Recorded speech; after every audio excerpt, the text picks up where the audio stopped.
جبار یاور امینداری گشتی وزارتی پیشمرگی حکومت یارمی کردستان سبارت به کاریگری دستلکار کشانوی دکتر عادل عبدالمهدی سرک وزیران عراق لبواری سربازی نیوان هریمی کردستان و حکومت عراق دادالت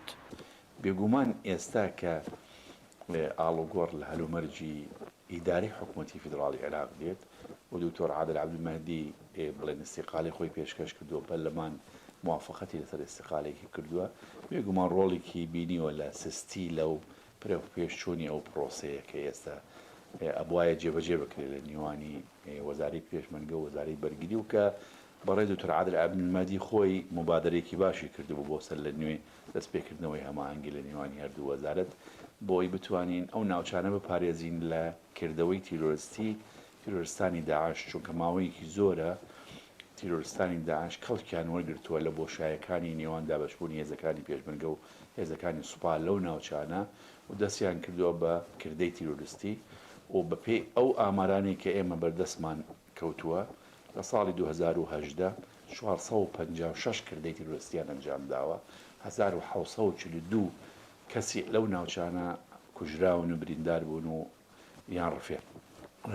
لەلایەکی تراوە ئەندامێکی سەرکردایەتی پارتی دیموکراتی کوردستان دەڵێت ئەو کێشانەی کە لە عێراقدا هەن هی پێش عادل عەبدولمەهدی سەرۆک وەزیران بوون و ئەگەر گەلی عێراق بڕیاری داوە سەرۆک وەزیران بگۆڕێت پێویستە ئەو گۆڕانکاریانە سەرۆک کۆمار و سەرۆکی ئەنجومەنی نوێنەرانیش بگرێتەوە. ئێمە وا تەسەوڕ دەکەین بۆ چارەسەری کێشەکان عادل عەبدولمەهدی بمێنێتەوە باشە بۆەوەی چارەسەر بکات. ئەگەر نا بەدیلەکەی دەبێت بەو ئاراستە بێت کە چارەسەری کێشەکان بکات و بەڕەواشی نازانین ئەو کێشانەی کە لە عێراق هەیە هەمووی بخرێتە ئەستۆی عادل عەبدولمەهدی. ئەگەریش گەلی عێراق کە بڕیاری داوە بەڕێز عادل عەبدولمەهدی بگۆڕێت پێویستە ئەو گۆڕانکاریە سەرۆکایەتی پەرلەمان و سەرۆکایەتی کۆماریش یعنی ئەوانیش تەنها عادل عەبدولمەهدی نییە کە ئیمڕۆ ئەو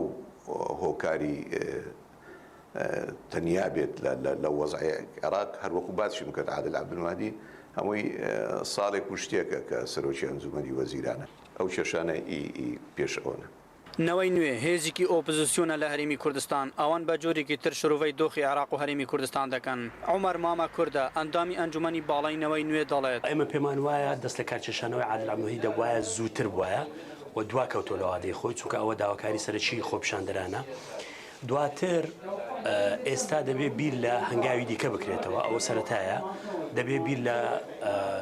گۆڕینی یاسای کۆمیسیۆن بکرێتەوە کە بە شێوەیەکی کردداری کۆمیسیۆنێکی سربەخۆمان هەبی دواتر بڕیاردان لەسەر هەڵبژاردننی پێشوەختە ئینجا دەست لە کارکێشانەوەی دوو سەرۆکایەتیەکەی دیکە پێمان وانە ئێمە کەوا دەست لە کارکێشانەوەی عادل عەبدولمەهدی خراپ بێ بۆ پرۆسەی سیاسی بەڵکو ئەوە